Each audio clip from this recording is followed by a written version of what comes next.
Hi, everyone, and welcome to Brian's Horror Corner. I'm your host, Brian, and welcome to day 16 of my 31 horror movies in October Halloween series. So, we are halfway through the month, hard to believe, but we are going to take a look at the third Stephen King adaptation movie as part of this 31 horror movies in October series. I've done Salem's Lot and I've done Carrie, and today we're going to go ahead and take a look at this one right here, Pet Cemetery, which is a pretty famous one. This is a four pack I got of Stephen King. Um, and this one actually has special, this is actually the special collector's edition just for this movie, Pet Cemetery. So this is the 1989 one, not the 2019 remake, which I also do own, and I'll have to watch at some point. But this is for the original adaptation, 1989's Pet Cemetery. So let's just go ahead and get into it. We'll start with the setup, the premise, and the cast. And then I'll get into my thoughts and review, which will be mostly, I'm going to try to keep them spoiler free as normal with this series. So, Pet Cemetery is a 1989 American supernatural horror film and is the first adaptation of Stephen King's 1983 novel of the same name. Directed by Mary Lambert and written by Stephen King, it stars Dale Midkiff, Denise Crosby, Blaze Birdall, Fred Gwynn, and Miko Hughes as Gage Creed. The title is a sensational spelling of Pet Cemetery. Of course, cemetery's supposed to be spelled with a C. In this movie, it's with an S. Sematary. So that's just something to note.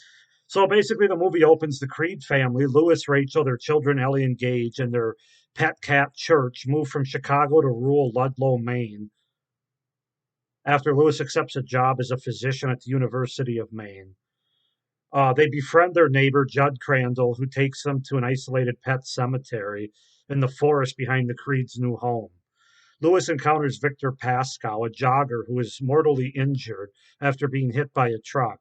He warns Lewis about the pet cemetery before dying, calling Lewis by name through, though they have never met. That night, Pascal appears to Lewis as a ghost and leads him to the cemetery, warning him not to cross the barrier because the ground beyond is sour. Lewis awakens, assuming it was a dream, but notices that his feet are covered in dirt. During Thanksgiving, while the family is gone, Church is run down on the highway, which is their pet cat. Realizing Ellie will be devastated, Judd takes Lewis beyond the pet cemetery and deep into the woods. There, they reach an ancient my Mikamam burial ground. I'm not going to try to pronounce that again. Burial ground. Judd instructs Lewis to bury the cat and warns him not to tell anyone about what they have done. The next day, a reanimated Church returns home. He now stinks, moves sluggishly, and is vicious towards Lewis. Judd explains that as a boy, he revived his pet dog, and that although the cat might be different, it will save Ellie the grief of losing her pet. So that's kind of the setup and the premise. Obviously, the movie goes on from there, and we'll get into it as part of my review. But cast wise, we have a great cast here. Dale Midkiff as Lewis Creed, Fred Gwynn, Herman Munster, Fred Gwynn as Judd Crandall, Denise Crosby as Rachel Goldman Creed, Miko Hughes as Cage Creed, Blaze Birdall as Ellie Creed, Brad Greenquist as Victor Pascal, and Andrew Hubetsek as Zelda Goldman. So yeah, I might have butchered some of the names, but I think I got them all for the most part. So yeah, that's Pet Cemetery from 1989, Stephen King's story and adaptation movie directed by Mary Lambert. So I'm going to tell you right now that my con section for this movie is not going to be very long. I only have one con about this movie, so that pretty much tells you what you need to know as far as what I think of Pet Cemetery from 1989. This is a rock star horror movie. It really is. It very well might be the scariest Stephen King adaptation, the scariest book, and that's saying something because a lot of his books are scary. I mean, just look at The Shining. Even though the movie and the book aren't that similar, they're both very effective for what they are. I'm actually reading The Shining right now. Now, I haven't read Pet Cemetery yet, but it's definitely on my list. So we'll get into that. But we're going to start with the pros to this movie. So this will take a while.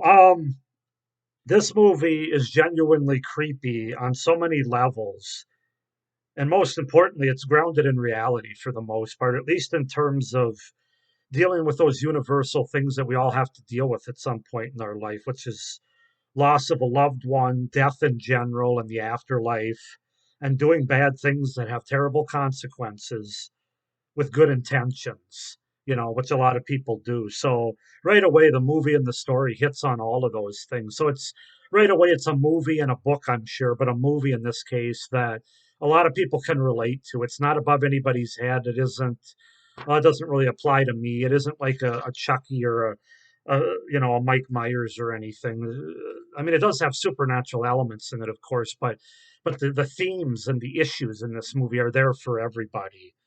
Um, this movie, like I said, the movie hits on all of them and does a very good job making the viewer ask themselves about these things or question their own beliefs about these things. So that's right away makes it effective. Then you got to talk about the characters. Some of the best well written and well acted characters in any horror movie that I've seen. Um,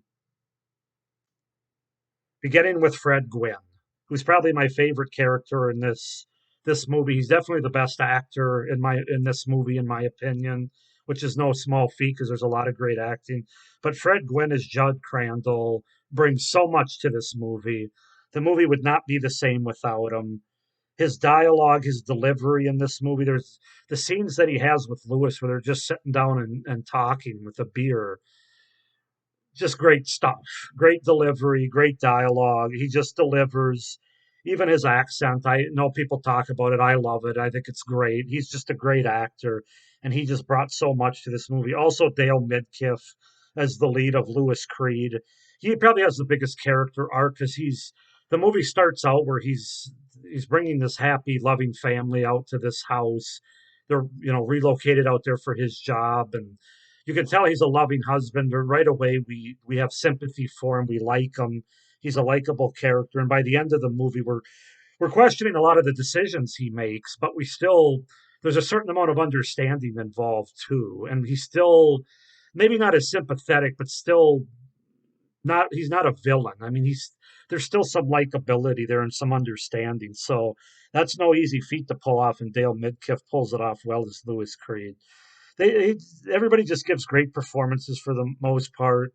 Good character arcs, especially by him, as I mentioned. In general, the characters are well written, well developed, to where the viewer really comes to care and sympathize for all of the characters, really, not just Judd Crandall and Lewis Creed, but I mean Rachel, the wife, Gage, which I have another whole spend like 10 minutes talking about him. Um, Even Victor Pascal, who's the ghost in the movie. There's villains in this movie for sure, but there's a lot of well written, well developed characters that we really come to appreciate in this movie, especially for a horror movie. Um, the story's so well written by Stephen King. I'm not going to say it's his best novel because I haven't read them all. I've only read Misery and The Shining so far, which are very good. I'm a big Stephen King fan, but this one, it's just such a good story, man. It's just so grounded in reality. You got a family, two young kids, especially the boy who's only like two, I think.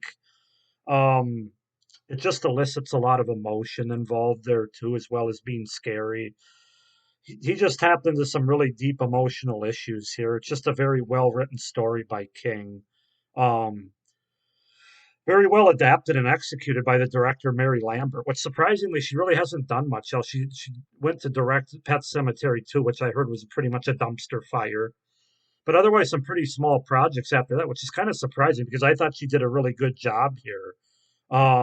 She really adapted this movie and executed it, I think, about as well as you can. Now, I haven't read the book, and I know there's people that say the movie doesn't have everything the book has. Well, that's true in 98% of books versus movie adaptations. So, I'm sure there's some truth to that, but I'm just viewing this as a movie here for now. Um,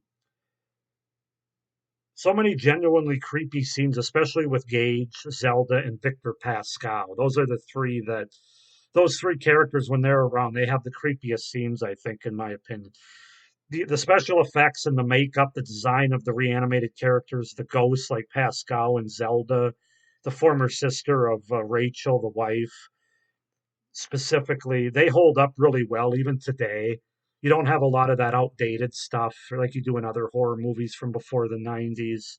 It really does hold up well. I mean, I would argue that some of the effects and makeup are even better than movies we get today when they have higher budgets and more resources for that kind of thing at their disposal. So, um, very effective and scary, which adds to the creepiness of the overall story. Um, Really good setting as well for this movie. It's a simple setting out in the country, kind of.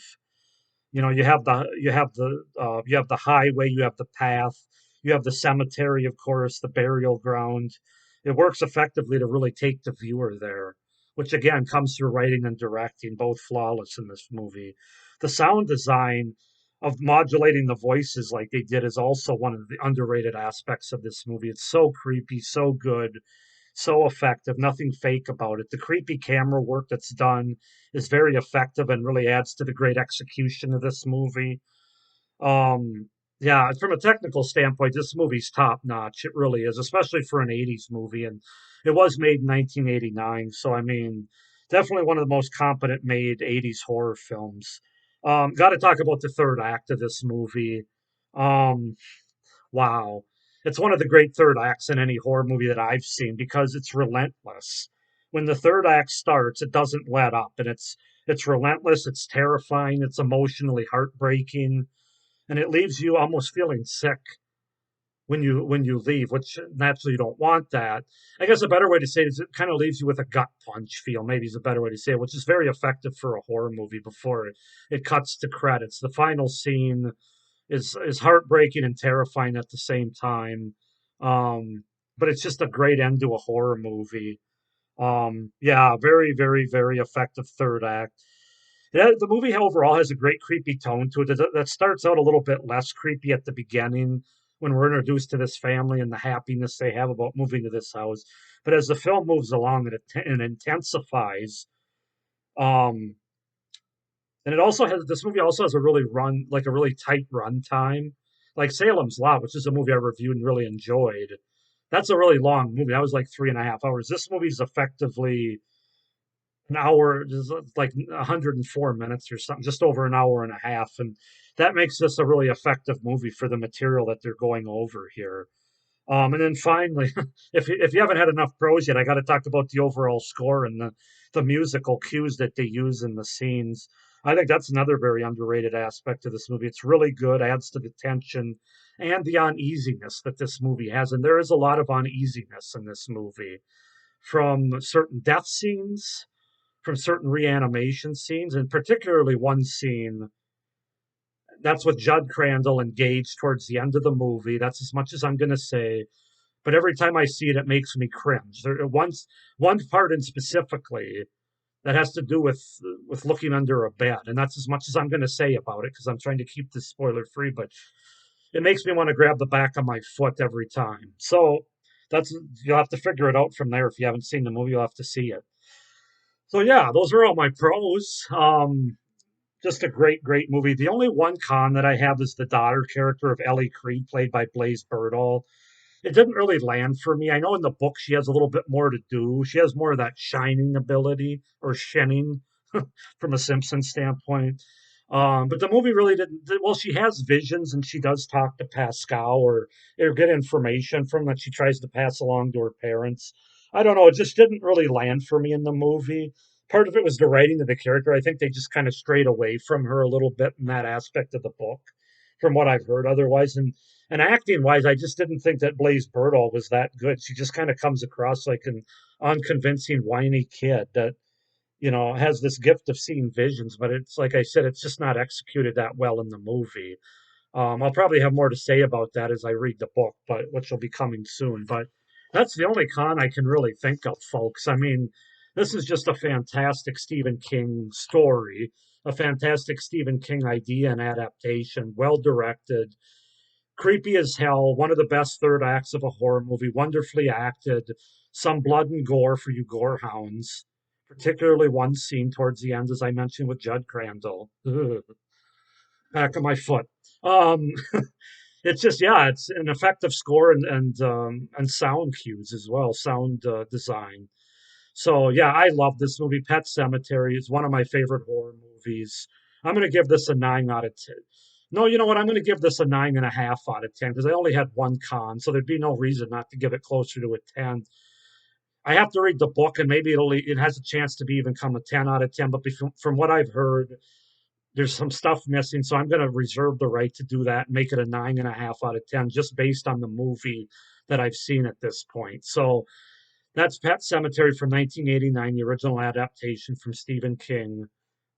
Go ahead and give me your thoughts down below, guys, in the comments. What you think of Pet Cemetery, the original, pros and cons, what you like, what you don't like. Hit the little notification bell, like this video, and make sure that you subscribe to my channel so you don't miss any of my upcoming horror content, including the second half of the month for my 31 horror movies in October series leading into Halloween, and my horror TV anthology series that I'm going to be reviewing in November coming up. So thank you for watching this video. Go out and watch Pet Cemetery. Have a good day and stay scared. Bye.